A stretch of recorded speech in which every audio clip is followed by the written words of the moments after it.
This is Podcast Raleigh with your hosts, Ashton and Hayes. I want to mold the clay. The businesses that I've worked in that have been successful is where I'm able to keep my eye on them, be more hands-on, be there when the team needs, and not just be kind of hands-off, pick the people, and it just works out great.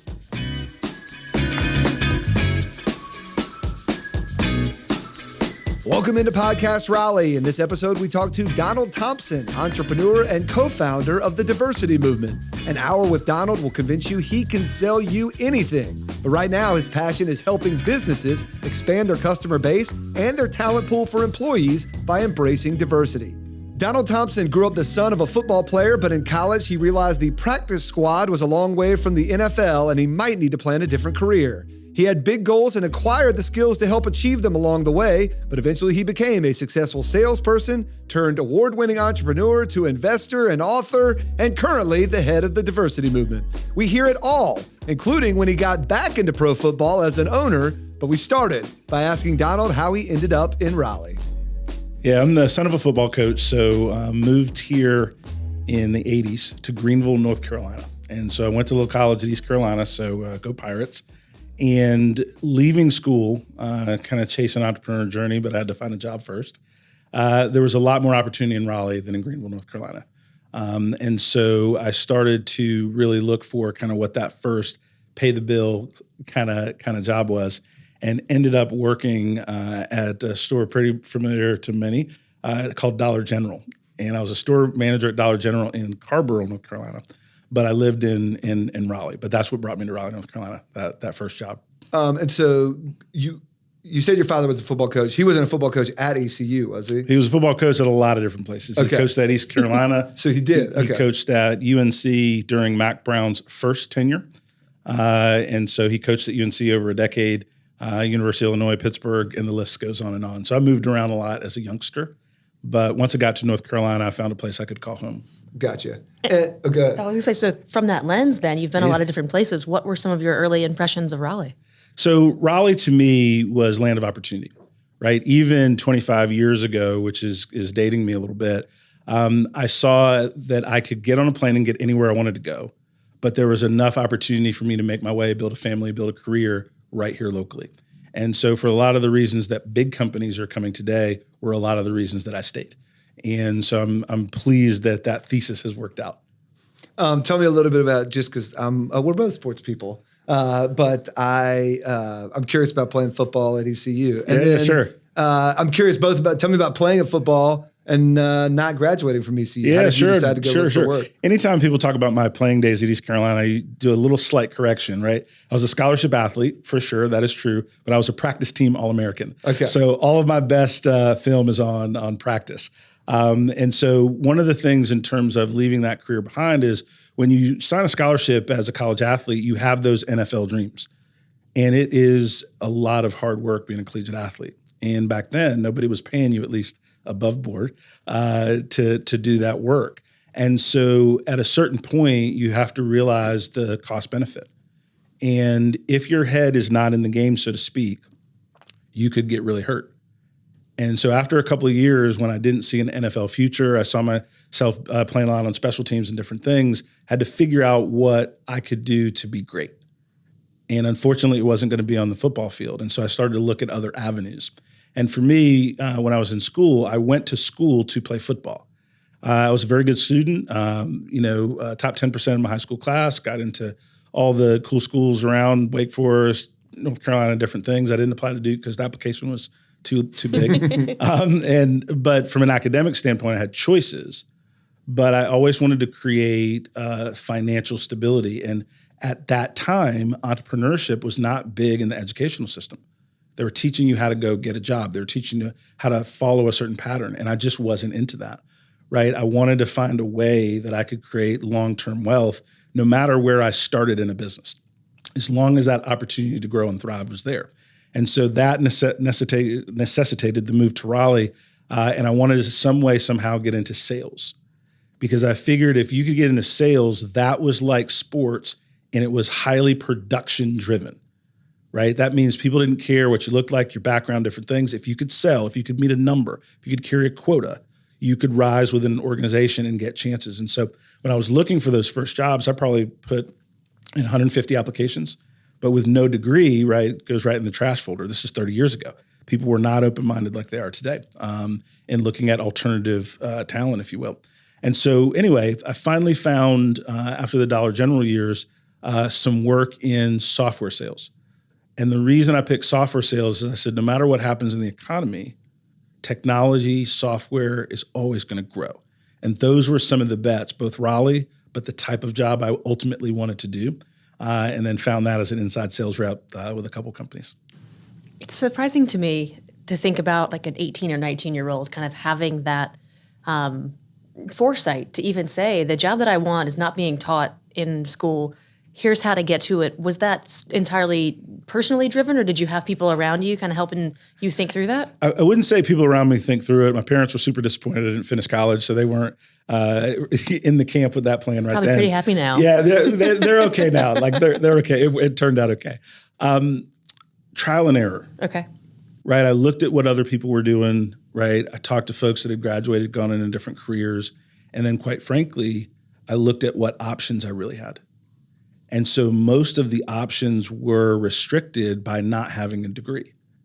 And so then all of a sudden I said, all right, where can I make six figures over time? I didn't mind working. It didn't matter where I started, but I needed to have a job that ultimately I could make $100,000 a year. And I remember talking to a gentleman with a sales job, and he said, I don't think you can make $100,000 here. I said, well, this isn't going to be for me. And he goes, well, what are you doing now? I was like, well, I'm working at Dollar General. He said, he's like, yeah, but I'm offering you jobs like $65,000 or $70,000. And he's like, he was befuddled. I said, yeah. I said, but this first job is a progress point. And so if you're telling me that this job is capped, I'd rather work a job I already know is a dead end than take kind of a lateral move of something that I can't swing for the stars. And so I just kept searching until I found an opportunity that was a little more unlimited. So it was a trial and error. And then also I was pigeonholed just by the way that the economy was at that time and the way they viewed folks without a degree. And did you call yourself an entrepreneur? Were you like, I want to be an entrepreneur? Or is that a term that you started describing to yourself later once you were successful? Because most entrepreneurs would say, I'm an entrepreneur. I'm going to start working at Dollar General. Now, it sounded like you had a vision of like where you wanted to go, but like, did you refer to it as entrepreneurship at that time? Not at that time. Was it just sort of I've got a vision, I don't know what to call it, but I got to follow my gut here? My vision was financially motivated first. The how was secondary, right? So I wanted to figure out how I can make $100,000 a year and learn an industry, right? And I figured if I learned through sales, right, I could then figure out other business entities that I could be a part of, grow, start, all those different things. But at first, it was purely financial, right? Because I had to figure out how to take care of myself, take care of a young family, all that type of stuff. The second thing is that I didn't really understand what an entrepreneur did, what the payoff could be until I started working for my mentor, Grant Willard, at a small company called iCubed. I was employee number 7. This was my first kind of high-end sales job. This was the first job that said you could make six-figure income. It was in the engineering services space, right? And so it was something I knew nothing about, but he was willing to teach me. I was willing to hustle. And so we developed a partnership there that was pretty cool. But what occurred is over the period of years through watching Grant, I saw him be able to develop and think of new product innovations, work with software engineers, build it, take a product from conception, right, to commercialization, and then we sold the business. Right now, at that point, I didn't own a lot of the business. I had some stock options and different things, but I saw that he did pretty well. And I said, I like this. I like this opportunity to work for a few years, work harder than most, but if it works out, you can do really well. And so I started to spend time with Grant and then friends he would introduce me to, and that was a group of entrepreneurs that were rule breakers, right? They couldn't really fully exist in a traditional corporate job. They had to figure out how to make their own way. And that was a club I wanted to be in. And so I think you're lucky in a lot of ways that first instance was a company that did sell and he did turn out well. I mean, a lot of companies fail. Did you get any of that exposure as well early on, or were you just able to kind of see the good side? I was able to see both because we worked with and sold software to enterprise corporations, but also worked as partners with smaller businesses that we saw some that didn't make it, right? And so I understood the risk. But in talking with my mentor and then watching, The same risks exist in a traditional job. The only difference is most people don't know it. Most people aren't behind the curtain to see that a layoff is coming. And so actually the risk in my mind was really the same. The difference was that you got to be a part of making the success story come true, right? And to back up a little bit, I'll give an example of how I learned that. Before I started working with Grant, I was an inside sales rep at a software company called Alphatronics. It's my first inside sales job, dialing for dollars, right? And so they saw I was willing to work hard, I was willing to take a no, and I was willing to learn, right? And so they put me on a phone, on a desk, a script, and I started dialing for dollars. And I started looking around and I said, the only people wearing Rolex watches are the outside sales reps. I'm giving them leads, they're closing the leads, and they're driving Mercedes, and I'm driving a Pontiac Grand Am or something, whatever I'm driving. I was like, okay, this isn't fair, but life's not fair. Let me figure out, how to do this thing. And so anyway, long and the short of the story is that business was acquired, but the company that acquired us only wanted the technology. So I remember walking in one day and there were boxes lined up. And I go sit down at my desk and I get my call list ready and I get a tap on the shoulder. And my sales manager, Curtis Hamilton, he said, Don, we need to talk to you in the conference room. I said, no, Curtis, I'm good. I'll talk to me at about 10 o'clock. So I'm gonna take a break. We'll make about 50 calls between now and then. I got you. He's like, no, Don, we need to talk to you right now. And I was like, Curtis, seriously, man, like, are you going to pay me to like chit chat in the coffee room? He said, Don, we need to see you in the conference room. So I'm like, all right, cool. So I get up and I go, and there's like 14 people in this conference room. So it's the whole inside sales team, a couple of marketing people, and then the HR person's crying. And I'm like, okay, this is not going to be a good meeting, right? And so I sit down and I'm like, okay, what's going on? And they're like, well, this is going to be the last day of your tenure with our organization. We're doing some workplace transitions. I said, are we getting fired? And they're like, no, nurses, we're not getting fired. We're doing workplace transitions. I was like, sounds like y'all trying to sounds like y'all firing some people. Am I coming into work tomorrow? Yeah, exactly right. Yeah. And they got this packet in front of us and everything like that.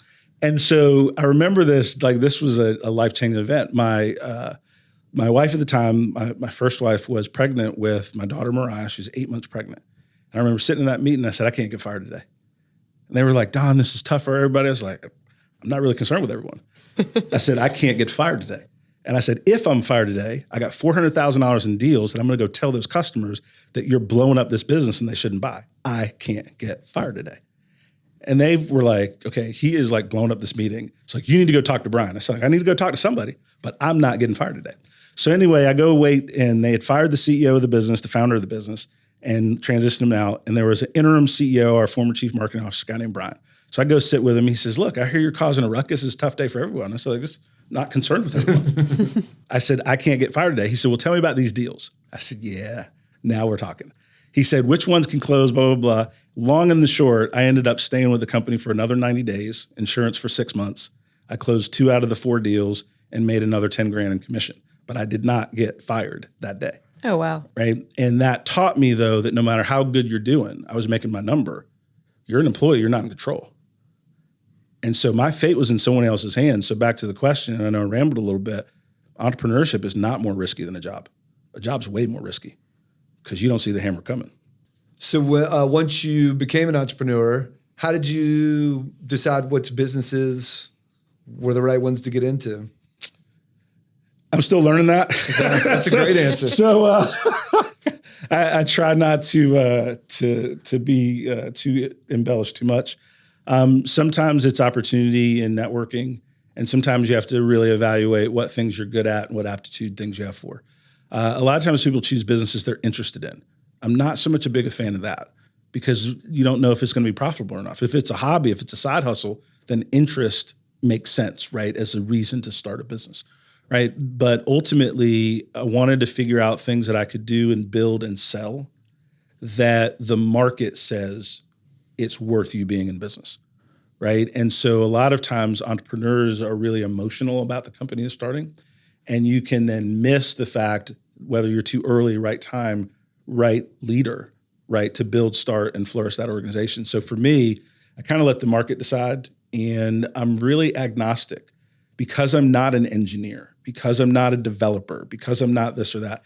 I'm a salesperson by design, by development, right? I like to build businesses and build teams, and I can do that in almost any industry.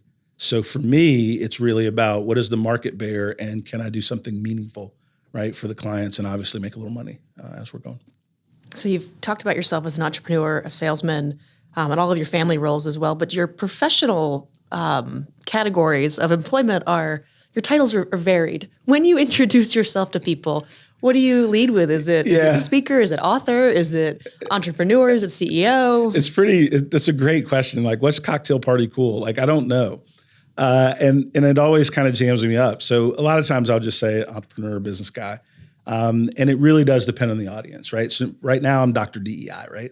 And so I'm doing a lot of work in diversity, equity, inclusion. But 3 years ago, I ran a marketing firm and was, a 3-time Inc. 5000 CEO in the marketing branding space, right? Before that, I was in technology sales. And so for me, really, I would say serial entrepreneur at this point, business advisor, but it depends on the audience, I would say. But there's great. A lot of stuff I'm into.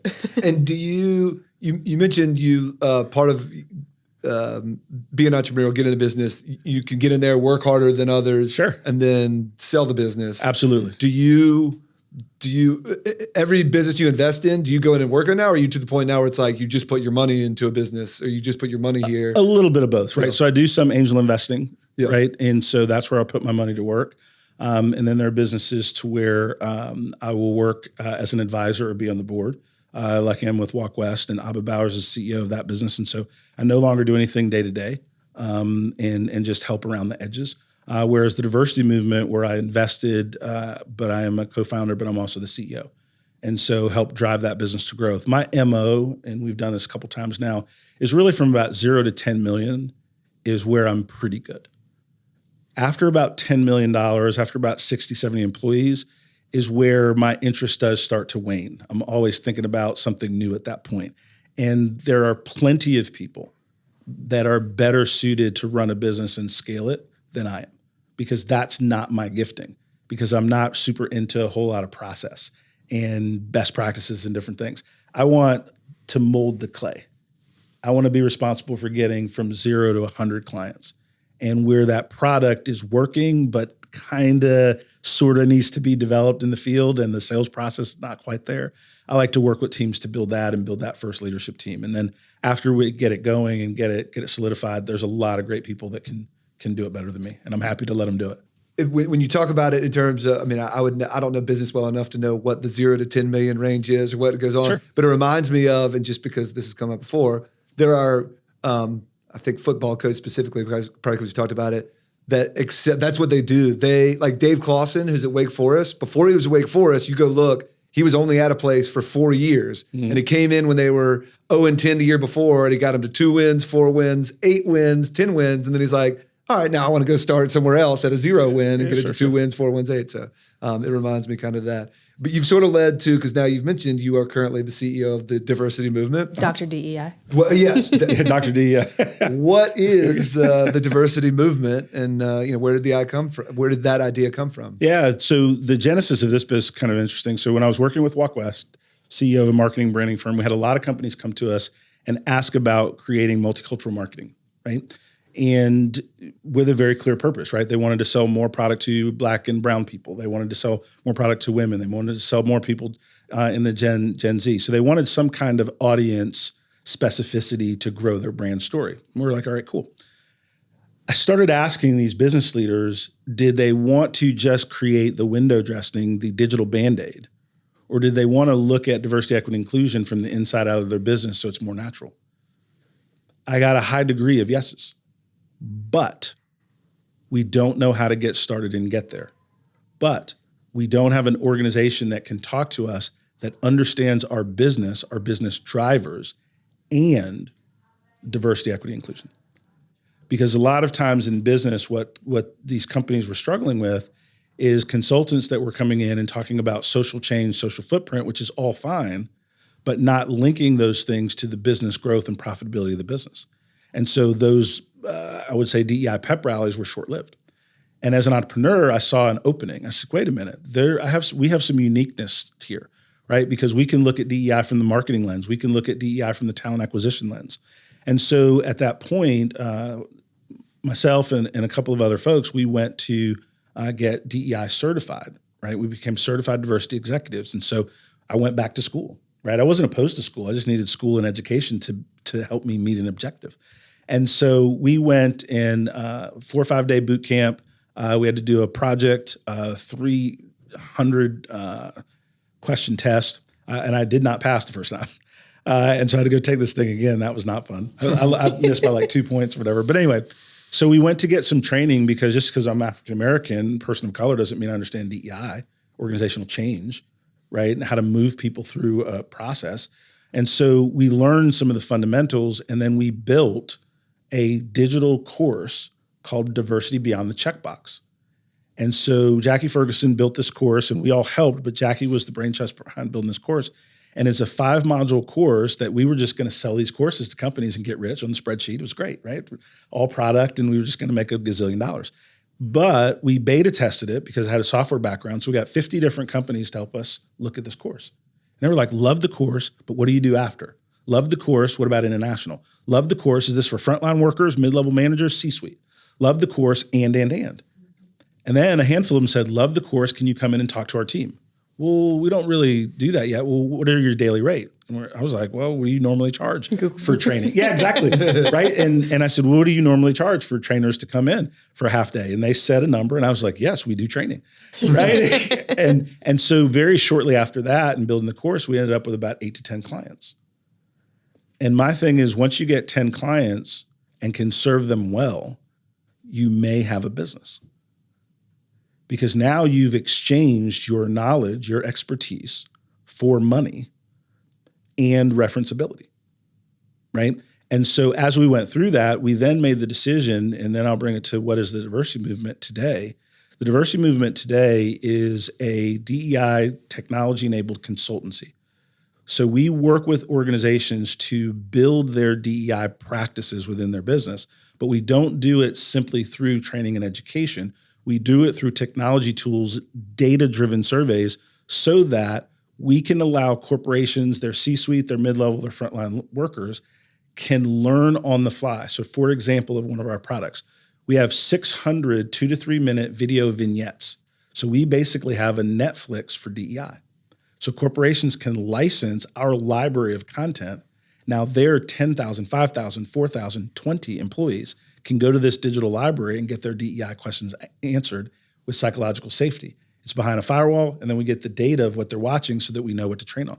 So we wanted to help organizations build DEI best practices in-house, and then we have the tools, the capabilities, and the leaders to help them get there. All right, so I'm fascinated by what you just described. That's cool. So can you give me an example of what a vignette would be? Yeah, sure. If somebody says, what is Black History Month and why do we have it? Right? And they type that in, it pulls up, it'll give a 2 to 3 minute overview on what is Black History Month, right? If somebody says, what does LGBTQ mean, right? If somebody says, what is gender pay equity, right? What is a microaggression, right? There's questions that people have, right? But they don't necessarily want to ask those questions always in an open forum. No, that makes sense. Right? They want to learn on their own and create that library. Then what we do is from that digital library of 600 to 700 videos, we now break them into playlists. So if you're a marketer, you can get a playlist that has DEI skills-based training for the marketer, for the CFO, for the people leader, for the frontline professional that is working with, say, for example, if you are working in a financial services branch, what are pronouns? Why are they important? It doesn't matter if you want to be referred to as they, them. It matters whether your client does. And do you want them to feel comfortable to spend more money with you versus someone else? And so those are the things that we build out to help organizations scale their DEI opportunities within their business. I'm still fascinated by this. Sorry. So, hey, are you in any of the vignettes? I am. Okay. Yeah, and sure. then I know, I take this very seriously, but I'm also curious. Like, is there one that's like?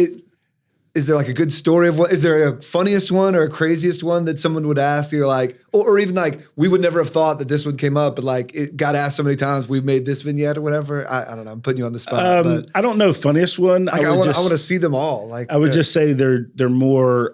Funniest is the wrong word. I'm not trying to say that they're not all important. I just imagine like sometimes they're when you start going through of like yeah. trying to answer all the questions, like I feel like there'd be one of like, Well, I guess we need to answer that question. Yeah. Some of them would be like, I'm not racist. Why do I need this DEI stuff? Yes. Okay. That's a great example. Right. I don't see color. Yes. Right. Which, I mean, you can edit this out, but that's total bullshit. Right. I don't see color. If somebody robs your car, you're talking to the police. Okay, how are you describing that? I saw a person wearing a red shirt. in a red shirt. Yeah. No, you say, I saw a white male. I saw a black male. I saw someone of Latin.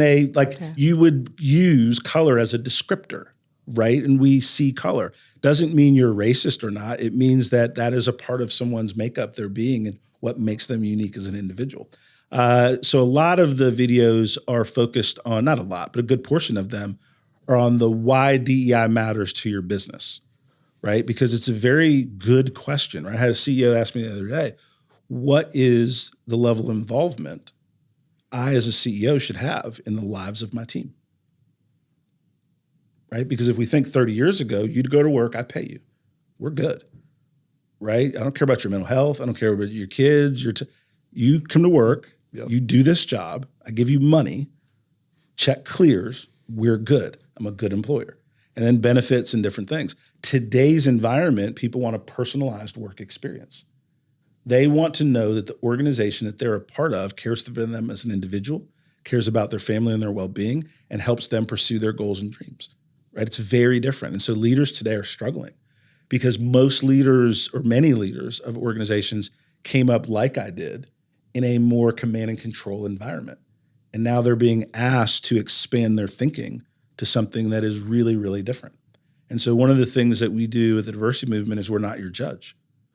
Right? We meet people and leaders where they are, right? Another example, and not so much for the vignette, but just an example of what we do, how we work. I was talking with a gentleman who's very religious, strong Christian.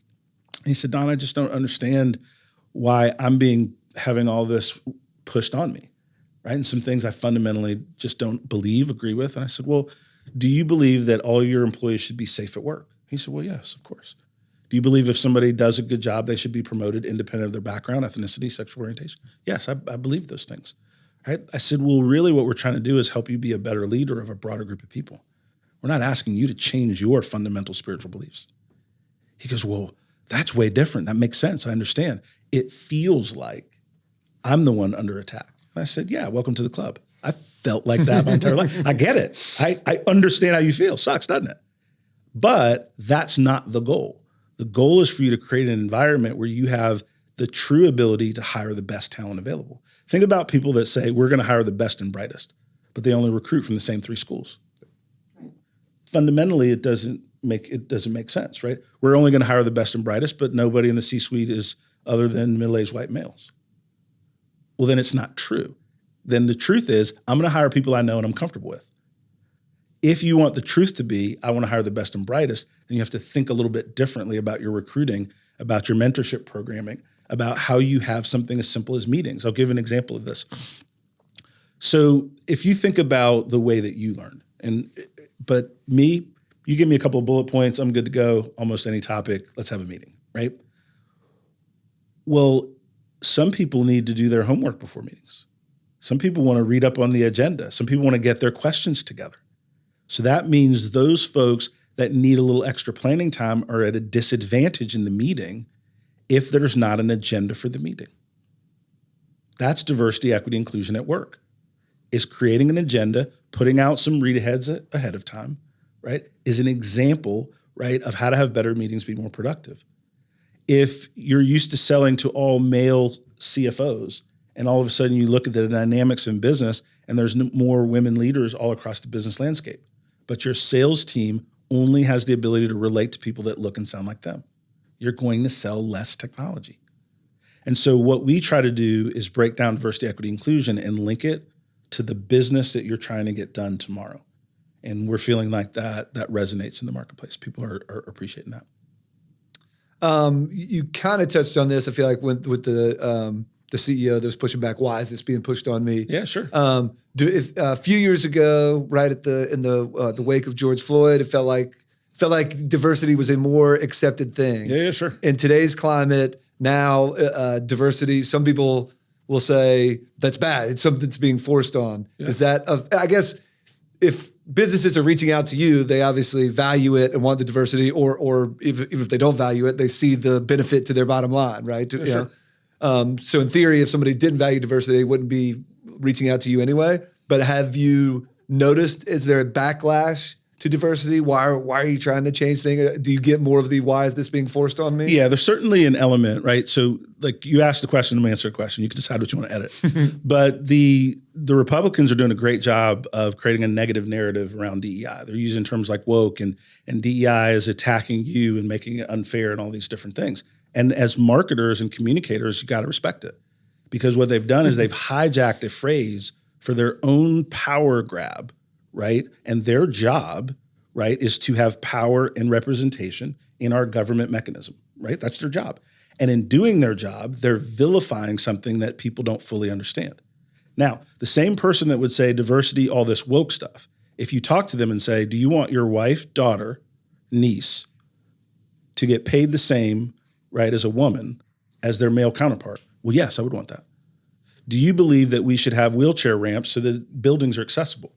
Well, yes, of course, that makes sense. Do you think it makes sense that low vision and blind professionals can access websites and feel comfortable buying digitally just like those of us that are sighted? Well, yes, I believe that. So what they've done is they've created they've created a negative architecture around something that people don't fully understand. Here's the other way that they did it, and this is hilarious. And again, you all can edit what you want. So I was talking to someone the other day, and they were like, man, I'm just tired of them pushing this Obamacare on me. I was like, okay. I said, how do you feel about the Affordable Care Act? Well, that's cool, right? My parents had that. Oh, all right. Well, you're too big of an idiot to have a conversation. Right, sure. Right? But is it that person's fault, or do we all live in a soundbite culture? Since we live in a soundbite culture, that DEI narrative is creating backlash because people are able to put cover behind what they may or may not wanted to do anyway, which is create a more level and open playing field. So the answer is it is impacting us a little bit. But the folks that really want to grow a great business, you can talk to them in terms like, let me give an example. If you want the top talent, you want it to be your choice whether they come to work for you or not. You don't want that talent to disqualify you. The numbers still bear that 70% of folks in Gen Z are looking at DEI footprint of companies before they go work there. I mean, I'm certainly not a Gen Z, but I am one of them. I will look Right. at your board makeup and how many women are on it and how many Absolutely. people of color, and is there a space for me at your leadership People level? are doing their Yeah. homework. So the business imperative, how you grow your audience, how you build your career progression for people in your company still matters. But to answer your question is, we are having to purge through the noise because of that political spectrum. And it's created a little more upstream dynamics. For us, it's okay because it's actually, and this is kind of hardcore business, it is whittling down the folks that want to stay in this fight.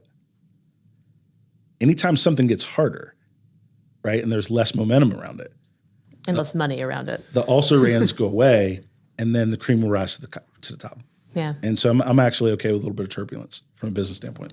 Do you think there has been a continued, I'll use momentum, for more corporate and company training around DEI in the years after 2020? Or do you think we've kind of plateaued a little bit on that? Because there was that post-George Floyd peak, it felt like. We certainly had momentum around DEI as constructed, right?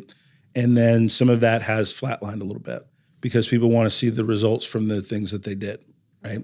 The other reason is that anytime something isn't linked to the financial outcome, it's going to be more fad-like. Yeah.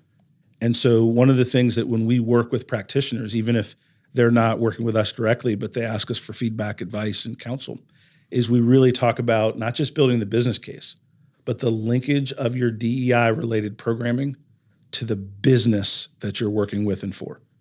And when you link it to the business, can you help the company make money, save money, reduce their risk? And when you link what you're doing to those three things, you have staying power. Yeah. And that's really important. That makes sense. Are your clients, you guys, Diversity Movement is based in Raleigh. Based in Raleigh, yep. And are your clients mostly in the area, in North Carolina, in Japan, in California? Yeah, it is. So Southeast mostly, Okay. but really all Selfies. over, right? The Country Music Association is a client of ours. So a year ago, we got to go to the Country Music Awards. It was awesome. They treated us first class. We got all dressed up and stuff. And so they're a client. If you want to kind of logo shop, Lenovo is a client of ours. They do great work in their DEI spectrum, but they took our unconscious bias module and dropped it into their global LMS, right? Bayada Health is a client, 30,000 person home healthcare business, startups, everywhere in between. So mostly Southeast.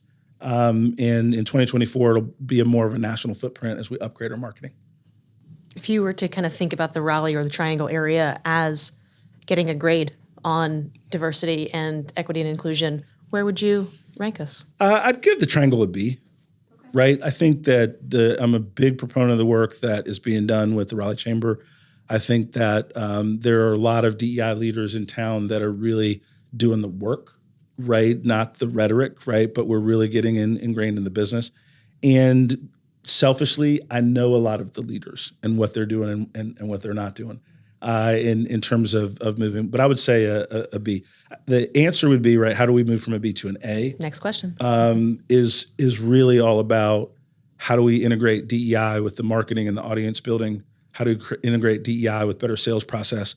We're doing some work with a large automobile manufacturer that you would know the name if I dropped it, but we're doing a little bit of paperwork. But one of the first projects that we're working on with them is to go to the dealerships and work with their sales personnel. That's a DEI program that's going to last, to help their sales professionals sell more, right? That's what we're trying to get into our customer base, so that really when it bubbles up, right, it drives into it. We're partnering with another firm, and we're going to launch, and we'll announce this in about 30 days, but we're going to announce a fractional chief diversity officer program. Cool. So organizations that may not have the capability, right, to hire somebody full-time, right, can hire a TDM certified professional, right, to come in 5, 10, 15 hours a week, just like a fractional CFO, CMO. And so that we can meet folks where they are financially, but they have the goal, the mission, and we can help them get there. I wrote this question, how do you get people to listen to you? And I had a super long version. I was like, that's way complicated. I'm going to get him thinking on this, and then I'll give him my scenario when I get in person. Okay. And this is almost removed from the diversity movement itself, but feel free to use that as an example. But I know that you've consulted with businesses, advised on businesses in other places. Yeah, sure. So, and again, not necessarily think of diversity, but I put myself as person who works in an office, and the boss says, we've hired somebody to come on and help us with something new. Again, in this case, it's diversity, so that places more value on it. But I'm, as the worker who's being told this is this week's meeting or whatever, I'm not even judging the topic. I'm thinking the bosses have brought in somebody to whatever. And my attitude going in is, great, I get a free lunch, and I don't have to do my normal meeting with my department. Instead, we all get to, I can, So that's sometimes your audience. Hopefully a better starting point than that. Yeah, but sure. but I've been that guy of like, all right, we're going to this meeting. I can probably be on my phone, whatever. How do you get people to listen to you?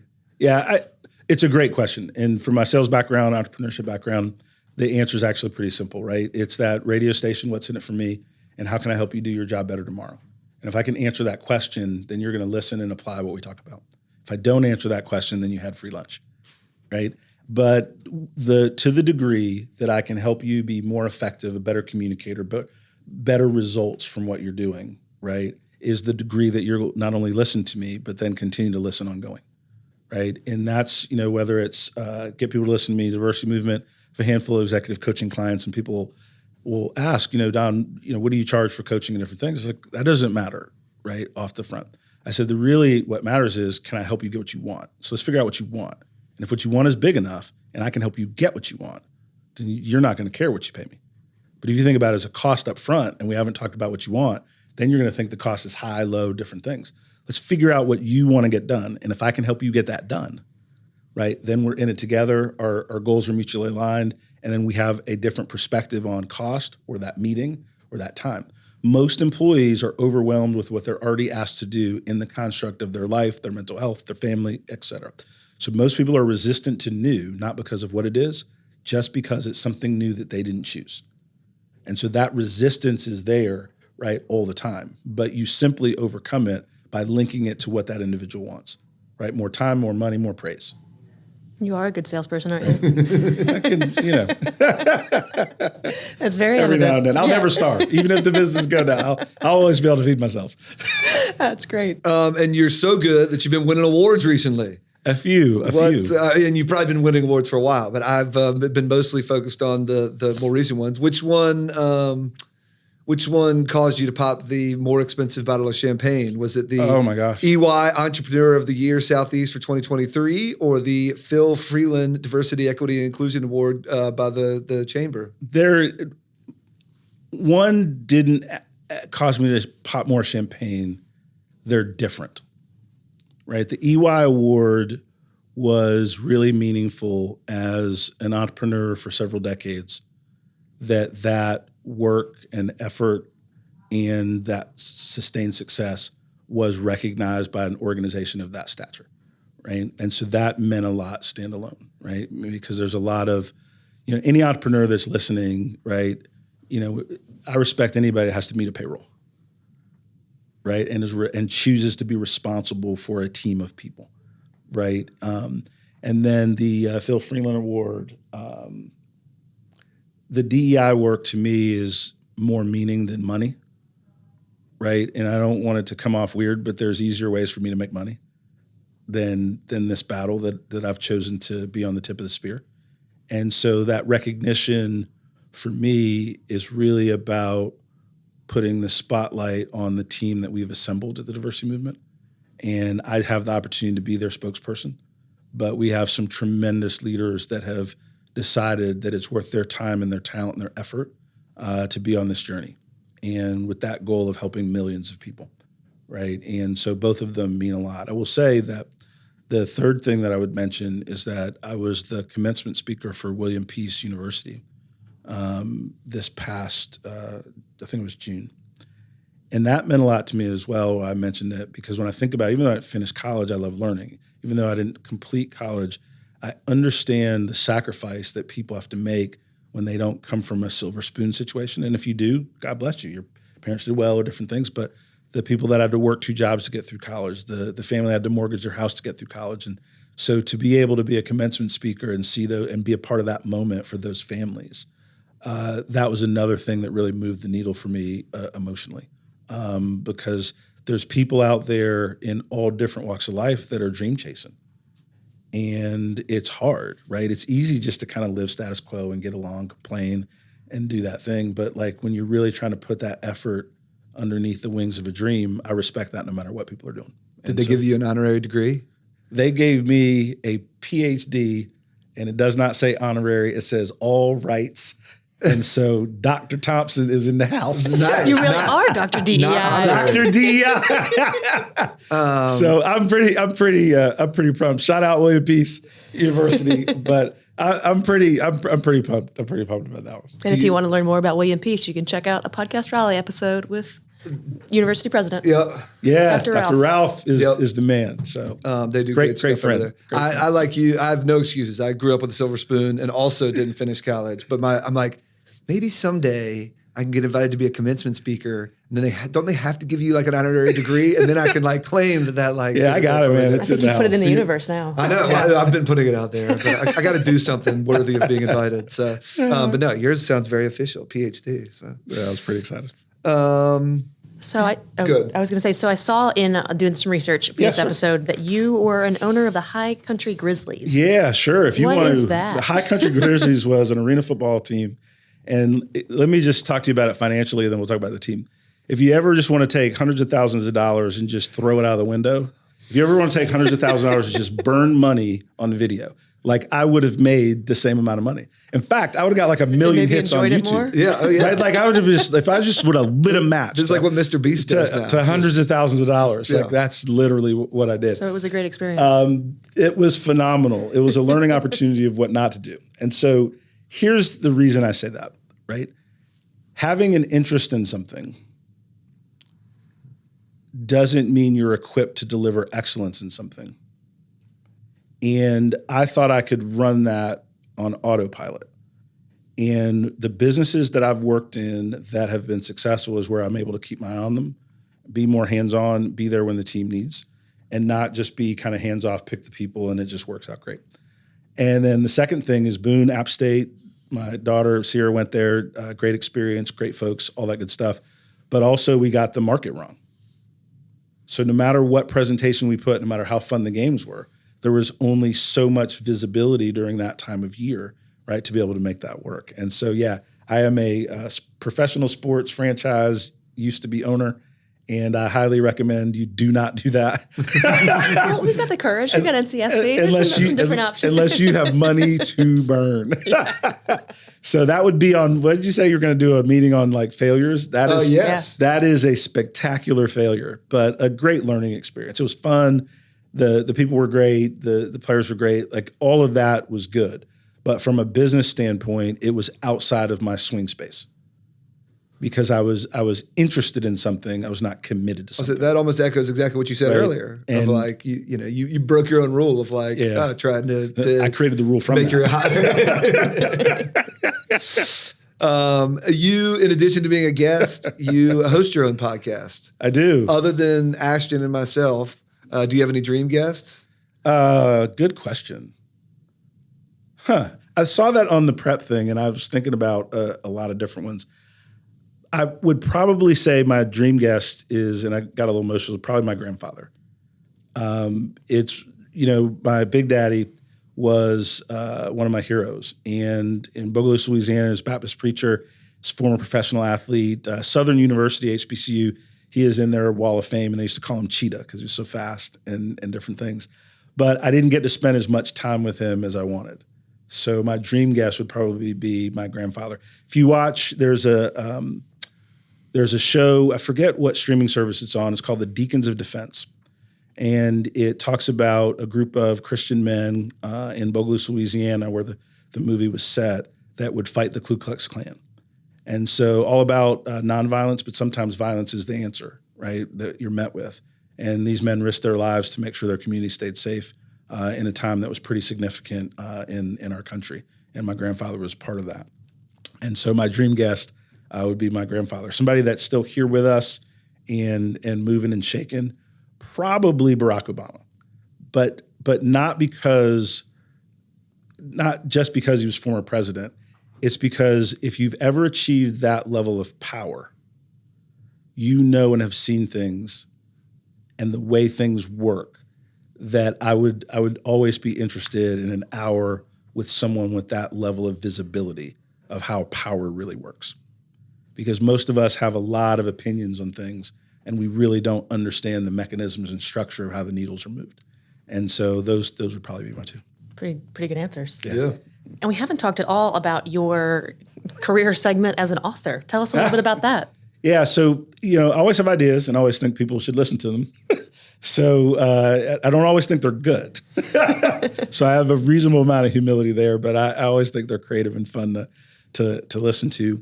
And I wanted to write them down. And so Underestimated, the book that we built and launched, and thank you so much.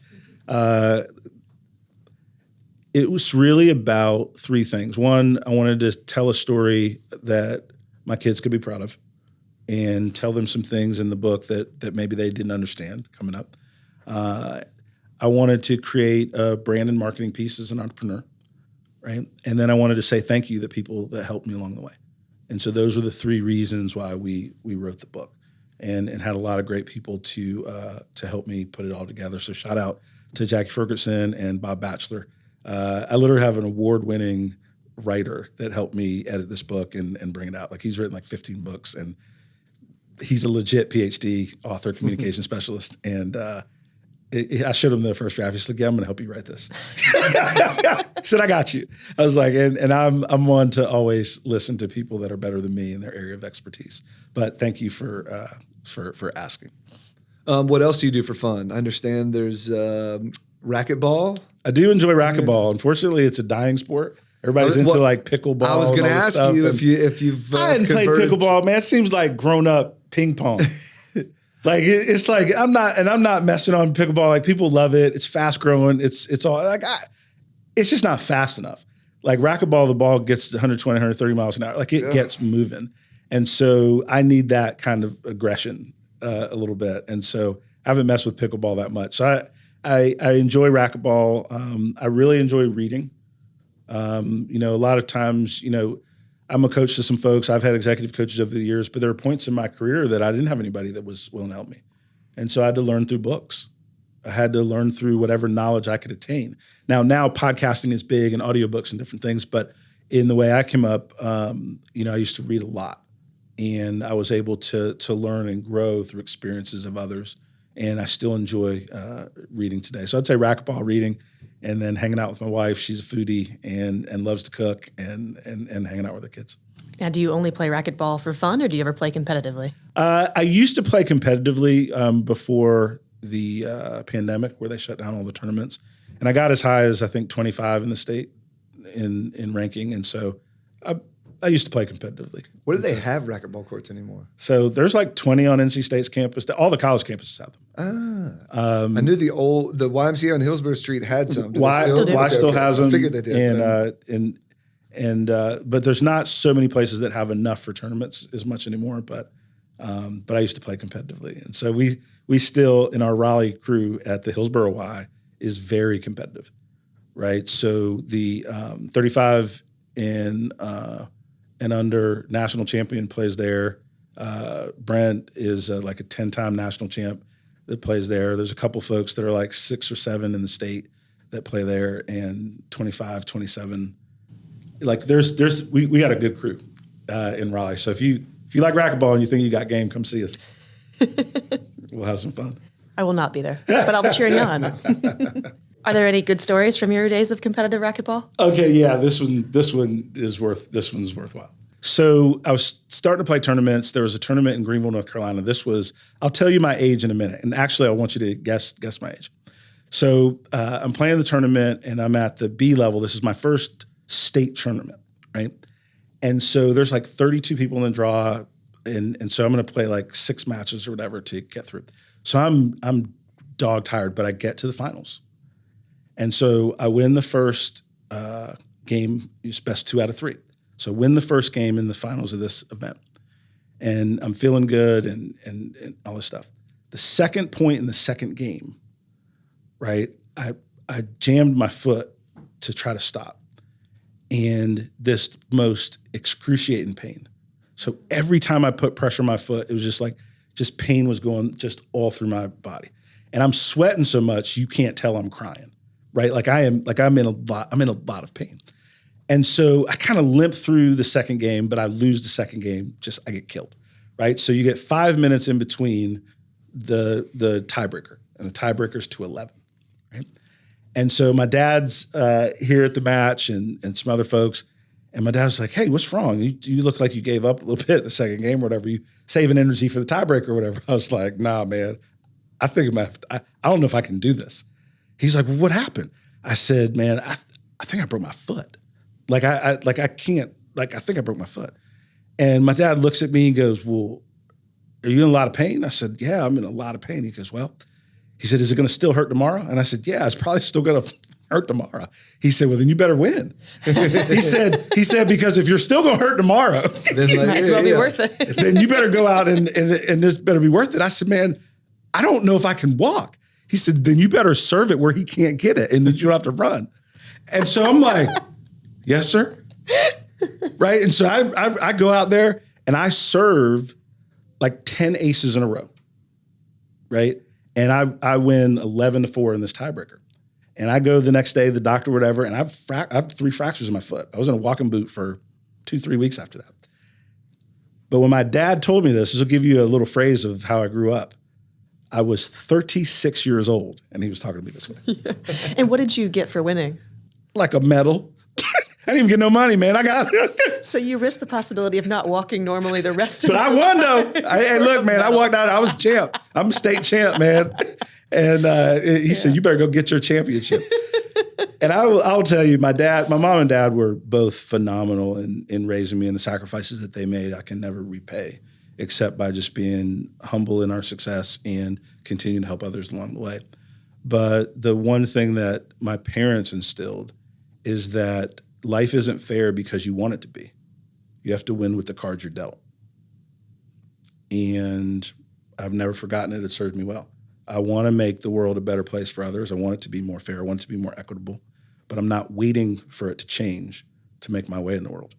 And I think that's something that I wish I could impart on more people. More people are waiting on the world to change before they're making their way. And that was a great lesson. So, yeah, thanks for that. So that was pretty funny. And thanks for all you're doing to make Raleigh a better community. Well, I appreciate it. Thank you for having me. If I can do anything for you all, please let me know. It's a phone call away. We're friends now. We're part of each other's network.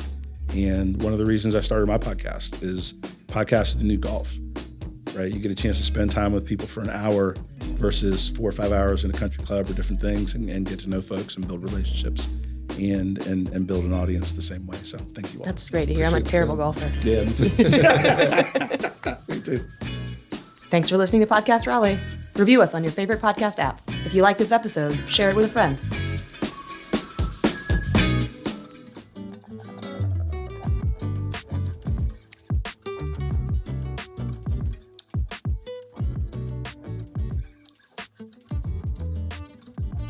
This event, this book, this company, the things we've done, you don't reach levels of success without people spending their time, effort, and energy really engaging with you in the dream you're pursuing.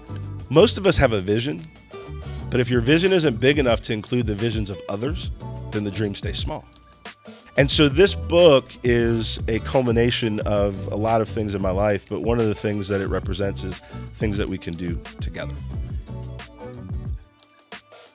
The most valuable lesson that he's taught me over the years, honestly, is to dream big dreams. I called him and I said, you know what, I think it's time and I think I'm gonna run for office. And he was like, let's do it, go for it. How can I help? I ran for office, I won, and in my 3rd year, I chair the Wake County Board of Commissioners and I run all of Wake County. Dream big dreams. Donald helped me become a better professional. I started learning about my biases, my prejudices, and things that I didn't know I had, and it all happened from a real trusting relationship.